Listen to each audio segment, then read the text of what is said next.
Right. We're extremely lucky to have our next speaker because he's taken time out from his international presentation tour as well as attending numerous award ceremonies to be here today. And in fact, immediately at the end of this scones, he's off for another award ceremony. So it's with great pleasure to introduce Adam Harvey from the University of Hertfordshire. Thank you very much. Thanks for the bigging me up like that. That's awesome. This is probably maybe the last presentation I'm going to do on the science building. Some people are bored to death with it. I'm not one of them, obviously, but I think there's a few people in here who may have seen this kind of presentation about 3 times so far. So I thought I'd try and make it a little bit different. So I called it our fantastic voyage into AV over IP. It was just some throwaway comment I made during the project, so I thought I'd just change it slightly. Oh no, failure. Hang on. It's changing on here but not on the screen.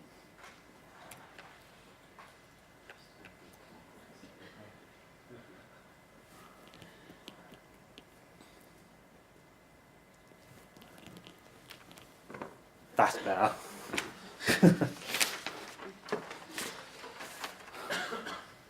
Yeah, during the project I sort of was talking to our networks guy and said, I mean, I'm used to how AV works. It's like, you know, we have a switcher, goes into a cable, comes out the other end. But with this whole IP world, it's like just sort of like the film Fantastic Voyage, just sort of squirting your signal into the network and fingers crossed it comes out the right end doing the right thing. So that's why, you know, I thought I'd use that, maybe something a bit different. So I thought I'd just give you a bit of a walk through the case study. We did this AV over IP project for our science building. So I'll give you a little bit of insight into challenges and what we did and how we created the solution, examining how we went live with the project and the lessons learned and, you know, what sort of happened in real life. I thought it might be quite useful. Yeah, I've got some slides. I did one a Reflex Technology Day with my networks guy. He's obviously not here today, but I've kept his slides in, so I'll try and walk through that bit more technical bit with the network. So hopefully that'll be useful to hear from the AV professional point of view and the network professional point of view, because it's very much one thing. AV over IP is definitely here to stay. It's very different to HD base T kind of world, so it's you know, working as a group with your networks team is very, very crucial to this. A little bit about the university. We've got 27,000 students, 3,000 staff. Our turnover is about £250 million a year. We've got a couple of big campuses either side of the A1M, lots of different schools. We've got partner colleges, you know, Canada, Cyprus, Greece, Malaysia. So we're kind of a reasonably big university. We had an existing chemistry block that was very old, very tired. You know, the teaching facilities in there were just not suitable for what we were trying to deliver as teaching. So we had a requirement for our new building. It was going to be a landmark science building on the College Lane campus to bring everything together. Building £50 million, 10,000 square metres. We had an £800,000 budget to fit it out, AV and IT. So that included all the active network switches, phones, access points, check-in readers, all the audio-visual stuff, and some of the infrastructure as well. It's got 74 teaching rooms and student-facing spaces, storerooms, offices, meeting rooms, comms rooms, all that kind of stuff. The interesting thing there, it's made up of 8 different stakeholder groups. So I don't know, I'm sure you guys, when you're doing projects like this, get involved in consultancy with academics and teams like, we're going to build you a new building, what do you want? It's very difficult sometimes to get them past current existing problems and get them to think about what you want to be teaching in 20 years' time. I know that's a very difficult question, but it's very, very difficult to tease out building requirements sometimes on these. Anyway, we got there in the end and built our new building. A bit of a live update. This is our old one that's now been demolished, much to my absolute excitement. It's right next to us, we can see it being demolished outside our window. It's like, cool. So during these consultation sessions, we basically teased out a few key requirements. One of them, linking content. So they wanted to be able to show anything that was going on in any laboratory on, well, as we went through the conversations, pretty much any display in the entire building. So we have things like if they're doing certain experiments using microscopes that've got an HDMI feed. If something's happening over a period of time, they say, well, we can see it in the lab, but we'd also really like to show it in the lab downstairs on a couple of screens at the back, and maybe one of the digital signage screens in the entrance. So, as we're going through this process, we're sort of, we're looking at a complete total distribution solution for the entire building. So that obviously gets you thinking about how you're going to deliver that kind of project. We had a very, very early infrastructure design based on it being an HD-based T-system, like Crestron DM, so a huge central matrix and everything distributing out from there. That's how we fed into the M&E drawings of the main contractor. So we had basically every input in point and out point in the building. We sort of had appropriate power, normal data, Cat5, Cat6A shielded data. So we had an infrastructure where we could pretty much deliver any solution. Obviously, it's much easier to do that on paper and get them to build it than retrofit it. So we did kind of go possibly a bit over the top, but it's the first time we'd done this kind of huge distribution in a building. So I think it was more of a belt and braces scenario. We did a draft specification. We have an IT AV cable infrastructure document that we give to main contractors. So we gave them that, tweaked for the sort of the distribution system we wanted to deliver. And we had an AV tender prepared by some AV consultants. So we did that. We normally just sort of issue them ourselves, but because it was such a complex system and something we hadn't done before, we wanted to be sure we were asking the market the right questions to ensure that we got good responses back. Because obviously, tendering for an entire building is quite an exhaustive process for integrators. So we wanted to make sure we were getting reliable and good stuff back and not having to go backwards and forwards many times to get the right answer.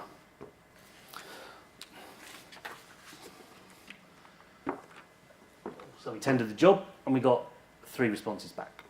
So response 1 was based on a Crestron DM with a Wirestorm Network HD OSCE clock distribution system. The OSCE clock is a pharmacy countdown task timer, so it's basically a countdown clock on monitors around the building that counts down a task and then a break and then another task and then another break. So it's synchronized across the whole of the simulation center. Response 2, again, Crestron DM using Wirestorm as the room linking system, and then the response 3 was a full Wirestorm Network HD distribution system for the entire building. So if we just step back slightly from that, ISE 2014, I wandered onto the Wirestorm stand and had a look at Network HD. Really interested in it. I've been looking at other things as well, like SVSI and a few other very, very early network AV over IP solutions.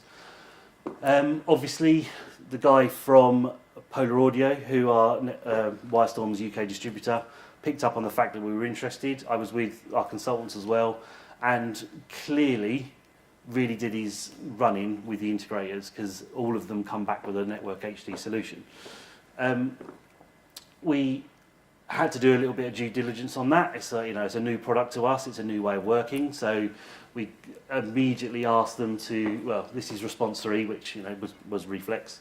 We asked them to arrange full demonstrations of Wirestorm, and we got our network managers in, all the AV operationals managers, our consultants, and we all sat in a room with box fresh kit and wired it all together in a demo, and basically it worked. We could deliver all video across all of our network switches that were not even configured, producing lossless, pretty much latency-free signals across the network. So, convinced really that sort of ticked the box for us, and we were, happy to sign on the dotted line, as they say. We did a lot of testing after that, obviously, but once we completely successfully demonstrated everything with Reflex, Polar, Wirestorm, and everybody else, we went ahead with the project. In that meeting, when we had the demo, like I said, the network managers were there. So there was 2 of them they sent from the networks team. And it was very much in our minds that they would have to approve this solution because it's got to run on the university network. And they had to be happy that all that traffic flooding across the network was going to be managed properly, and they knew what to expect.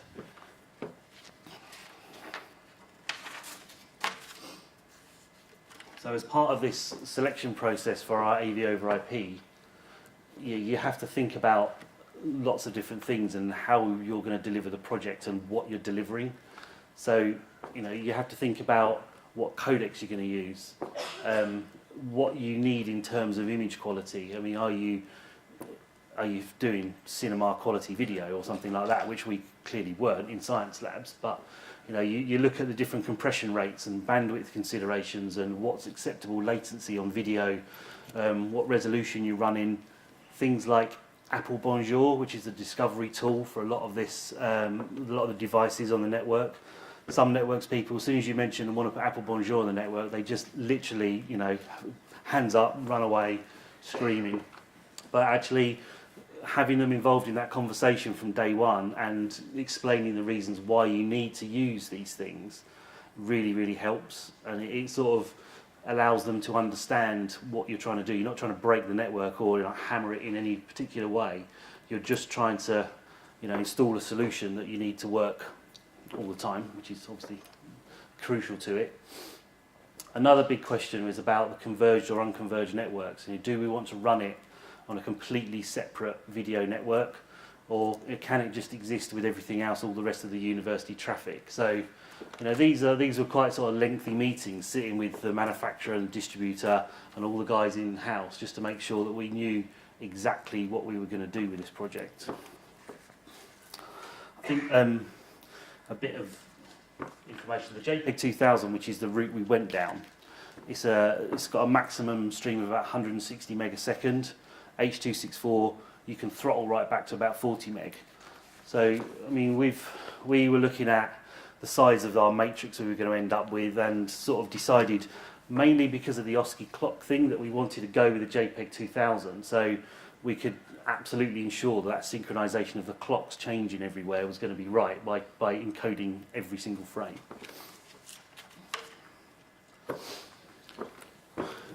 Engagement from networks, day one. This is, I can't say this enough really. They joined our team and were absolutely a crucial part of every decision we made for this project. We did extensive testing with our demo kit. We bought, as soon as we went with the Wirestorm Network HD solution, we bought a load of kit. We were doing a network upgrade project in the university as well, so we're changing our entire university network infrastructure from Cisco to Juniper. So we had a lot of box fresh Juniper kit lying around at the time. So, we just set up silly little demonstrations like, this one on my desk, just trying to squirt different types of video, plugging Blu-ray players into it, countdown clock so you can see latency on different screens and all that kind of thing. Just really, really hammering to make sure that, even though we'd said yes and we're going to go forward with it, that every single question we needed answered about this solution, that we were firing them to Wirestorm and Polar just to make sure that we fully understood every part of this solution. We sort of went a bit nuts with it, really, because we developed our room linking system for the PAs using Dante. So we've got a Dante protocol that links all of our PA amps in all the rooms together. So what they effectively do is they stream out their output to each other, and then it's muted in the rooms that you don't want to hear it in. So if you want to hear a room next door, when you do the Crestron command, it effectively unmutes that stream. And we also do device control over IP using the Crestron control system. So we've got control data, audio Dante data, and multicasting running across our network, as well as all the VoIP traffic, the Wi-Fi, the normal desktop data that everybody gets email and everything off. So it's all about trying to make sure that you structure your network properly as well. You've got a good practice in what you do and how you deliver it. Make sure it's all VLANed off in the right places so you're not flooding different parts. I think one of the one of the issues that we had early on was the Wirestorm controller has to sit across 2 VLANs, which obviously that sort of starts filling networks with horror as they can suddenly see all of this multicast traffic flooding into places of the network where they don't want it to be. But you kind of have to tackle these problems head on. So talk to Wirestorm to go into intricate detail about how that works and what that does, and is there any way that it could flood through. And you end up with networks being satisfied that you've done your due diligence and ticked all the boxes. What we did find was networks have way more diagnostic tools than like traditional AV. So when you suddenly you put in a signal into the system and it's not coming out, or it's coming out a different resolution, or like very, very broken up, you can trace it. You can trace the IP and the stream and everything. You can see exactly what's happening, and actually that makes the diagnostic process really kind of simple. Where am I? A lot of this project was made easy by the team that we had around it. So I put this slide up, obviously my Fantastic Voyager thing again. So it's 4 men and 1 woman on the most fantastic, spectacular and terrifying journey of their lives. It wasn't quite like that, but we had an interesting project team made up of consultants, the technical people from the distributor, the product managers from the manufacturer, our third-party Crestron programming house, our network consultants, project manager of Reflex obviously, and myself dipping in and out when I needed to. That meant that when we did have problems and we had to snag things out, it was very much everyone sit down around a table and sort it out there and then. And it was because I think we did benefit from the fact that for Wirestorm, it's their biggest education installation in the world. It's for the number of encoders and decoders, it's the biggest mix they've got anywhere in the world. Sort of pure numbers of product, I think it's the biggest one in Europe. It's the biggest project that Polar had ever done like this. It's the second project that Reflex had done of this type. So we benefited a lot from this kind of honeymoon period and everybody trying to make sure this project was delivered properly so they could benefit and sell solutions afterwards. So I'm sure a lot of it was to do with that, but we had some quite difficult issues to get through to start with. But really, really simple for us. It was just sitting down and scratching our heads and worked out what we did with it. Again, the issues that we had over the network, with the network diagnostic tools you've got, are really, really simple to sort out.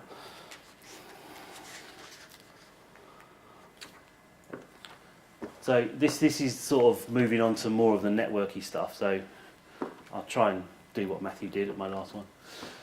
We had a lot of issues on our network prior to doing the Network HD rollout, which was to do with multicasting. This was to do mainly with imaging PCs that we used to, we image PCs via multicasting every summer. That level of traffic across the network was causing all sorts of issues with other services. So networks are very, very cautious about allowing us to flood the network with multicast traffic. So the original design we had, it was completely isolated from the rest of the science building. It was run on separate switches. Our rack designs had a Wirestorm switch in it and a university network switch in it, and we kept it very, very separate. As we kind of developed, we needed to, get the Crestron controllers to talk to it. We needed that sort of interaction between the Wirestorm and the Crestron network, and then following on from that, the Dante. So we sort of had to converge it all and make it into different VLANs. They have put, still limited to subsets? Yeah, so what they've done with the network design means I can't, at the moment, because of their cautiousness with the network security, I can't get that stream out of the building. But, since we've done lots of monitoring on it, we're averaging about 40 mega port. So we have 17 coders and 50 decoders. So with the maximum we can do is 50 streams, which if you times that by 160 is about 8 gig. So that's not even tapping out one of the 10 gig switches we run it on. We've got about 20% headroom in the switches if we run everything completely separately. So that's another sort of consideration, is like work out the maximum amount of traffic you're going to be creating and make sure your network's designed accordingly. we've run our standard network on these distribution routers and our access switches. We have one of these 12-port switches in every lectern, so that carries all of our data VLANed off into different places. It really simplifies the cabling. We only need one data point to go into the rack. We can build the switches and issue them to the integrator so they can wire them off-site, so everything's nice and neat, and when it arrives it's all pre-configured, plug it in and it goes. I was going to say fingers crossed it goes in, but no, it does. It does. You know, that's the idea. It's sort of it's all done and pre-tested before it gets to us, so we have very, very little site work to do. That massively helps when the building's 8 months late, and as you know, all these building projects, they never run to time. Using this kind of solution as well, it also means that we can put quality of service on the multicast, so that video delivery does get that quality above and beyond everything else, which makes sure that we can give a good product at the end. Oh, this one's going to tax me. So this is Matthew's design of how our building works. We use like a stacked switch method. So we've got 5 switches in each comms room, but they actually exist as one stack. So you're not having to do additional routing between switches, because although they are independent, they're all seen as one thing. So from a networking point of view, that speeds up everything. We do have specific AV switches, but they do carry other data as well, but they're sort of like primarily carrying all of our AV traffic. It's just to try and manage that traffic on the network, not necessarily keep it separate, but just manage where it's going.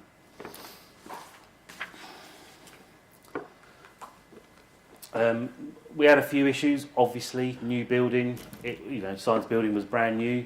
We had lots and lots of issues with the general power to the building. Kept going off, rebooting everything. Site access issues. 8 months delay on the building. So our main contractor was being very cagey with delivery at the time. They were also delivering our student residence project. They were very, very behind on that and were being very cautious about what they were telling us. So we sort of got the green light to start the project 3 times, and then just about to get Reflex on site to start, and they were like, oh no, we're not ready. And that would be another 3-month delay. So it was a very patchy installation schedule for us. The biggest issue with that for us really is, we were assuming that we would do our installation sort of back end of 2015.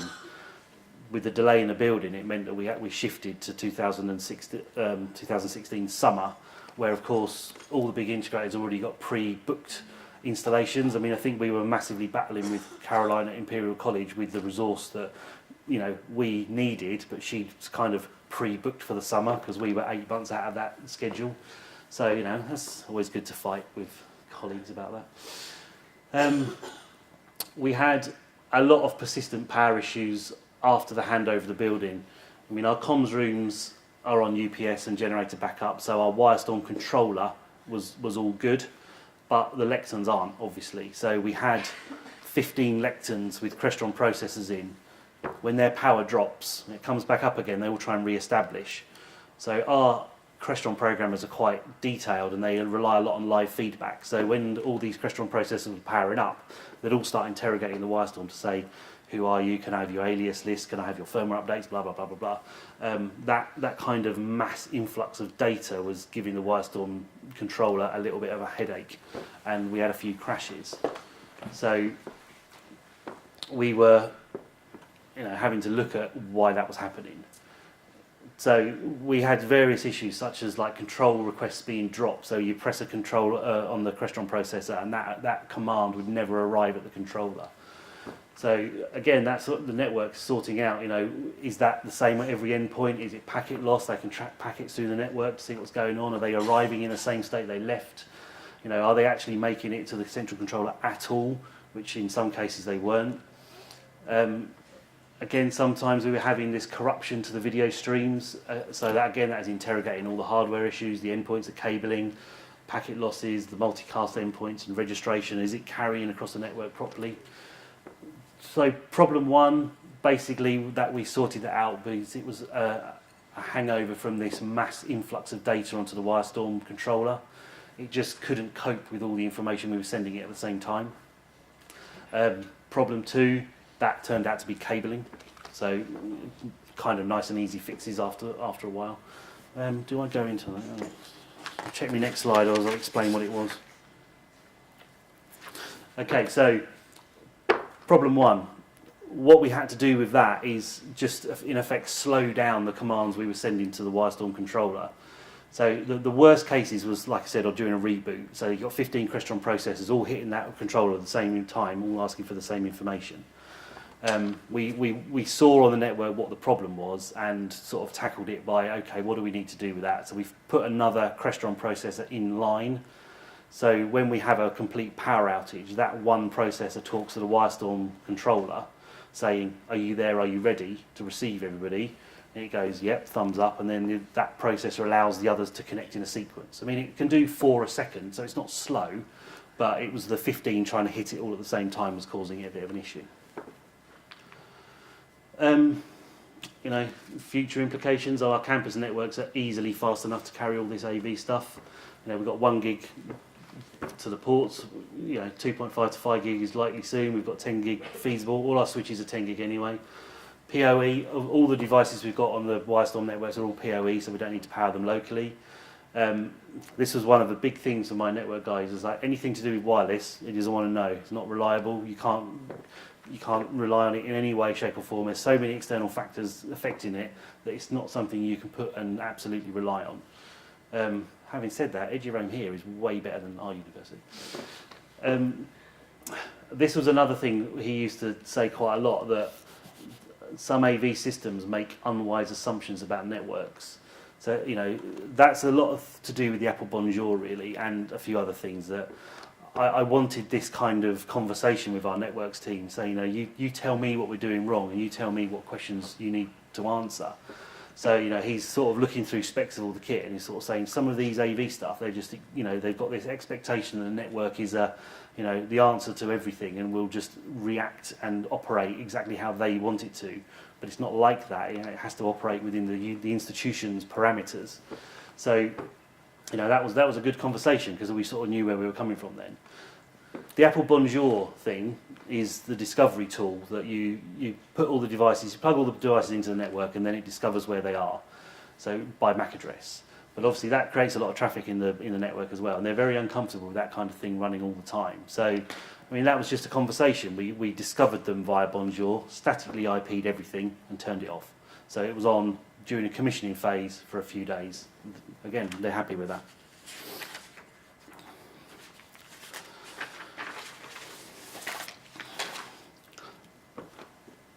From a sort of an end user perspective, it's great. This is a couple of comments I had when I presented about the project an LTSMG a couple of years ago, saying we're just about to do this. You're either brave or stupid. Well, that's good. I like that. I think I argue either way. I don't mind. But it was good. It was a bit of a leap into the dark for us. It was a big project to do, and we hadn't done anything before, so an entire building is probably a bit brave, I guess. This is Yag from Reflex kept saying leading edge, not bleeding edge, and it's like, you know, it's one of those things. I mean, multicasting, it's not new. It's been around forever from a network point of view. It's just understanding what you're doing and managing it through. This was one of my ex-colleagues had this on his Windows desktop, you know, the 7 most expensive words in business have always done it that way. That's, yeah, you don't want to do that. I mean, universities are places to innovate and experiment and research, aren't they? So it's a good environment to do it. Just because we've never done it before doesn't mean we shouldn't. And when, you know, if it looks like the right technical solution, then that's what we went for. We've ended up with a hugely flexible system. We literally can route any input from any room to any display in the entire building. Also audio, all over the place. It was a significant cost saving over an HD-based T system. I mean, I think the actual cost of all of the AV in the building was under 350,000. We've got multiple monitoring, control and diagnostic tools. So we've got control via the Wirestorm web app, which is clunky when you've got such a big matrix. We've got all of our Fusion monitoring. We custom wrote a Fusion control system for it because even the advanced API from Wirestorm wasn't doing what we wanted it to do in enough detail, so we had to rewrite everything from scratch. So we invested quite a lot of money in that bit. It's very, very easy to maintain. I mean, literally, if one of the devices goes down, you take it out, you give it the IP address and the name of the one that it replaces, and it exists on the network within 5 minutes. You know, it's literally dead simple to change. There's no proprietary cabling; it just runs on normal Cat6. You know, you don't have to put in anything. If anywhere in the building they want another screen or another input, I'll just plug into a data point, and we're away. It's very, very easy. Oh yeah, I mean, I just said this before. This King's New Clothes thing, it's sort of like, you know, looking at HD when that first came in, and everyone's comparing, you know, what are you comparing things against? So when HD was first brought out, everyone was looking at, you know, Sky HD, but that's only 720p, so that wasn't that wasn't full HD anyway. So it's kind of what you're looking at and what you're trying to deliver. Video over IP is not new, like I said. I've probably said all this anyway, haven't I? Yeah. I just ramble on a little bit, to be honest. This is the kind of the key one. Sorry, I had to change the obviously a fantastic voyage icon now. The glass balling symbol here. There is a bit of a knowledge gap though. We're finding that actually with our technicians is we've gone from a very much of an AV world where we're used to an input, a switcher, you know, switching to outputs, and there it is, and there's a single cable in between.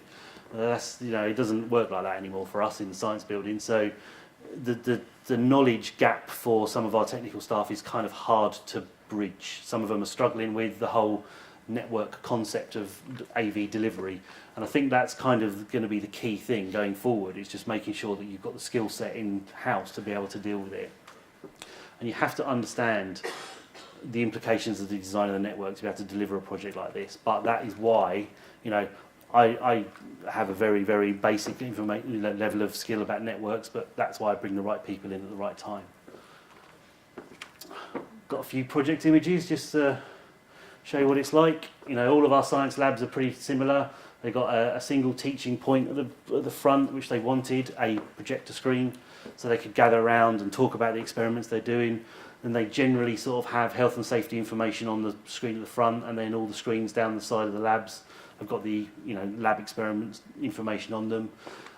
We use these Lumens Ladybird visualizers. I don't know if you've seen them. So they've got a really handy camera flipping button on them, so they can just bend them up and do a quick demonstration of glassware or what the experiment needs to be, put them back down again. So sort of very informal, quick video, like a YouTube kind of video for teaching. Got digital signage around the building. Our Crestron control, NEC projectors, NEC displays all over. There's about, you know, 50 displays all around the building. So kind of that's it really. I mean, I'm hoping it's sort of more about, you know, what you want to ask me about the project. But we've done all right with it so far. We were a finalist in the Innovation Awards. Install Awards is Thursday night, which I'm going to. So hopefully, fingers crossed for that one. AV Awards is being judged on Friday. So, you know, hopefully we'll get a few positive comments about that project, but hopefully that's been interesting. Any questions about what we did?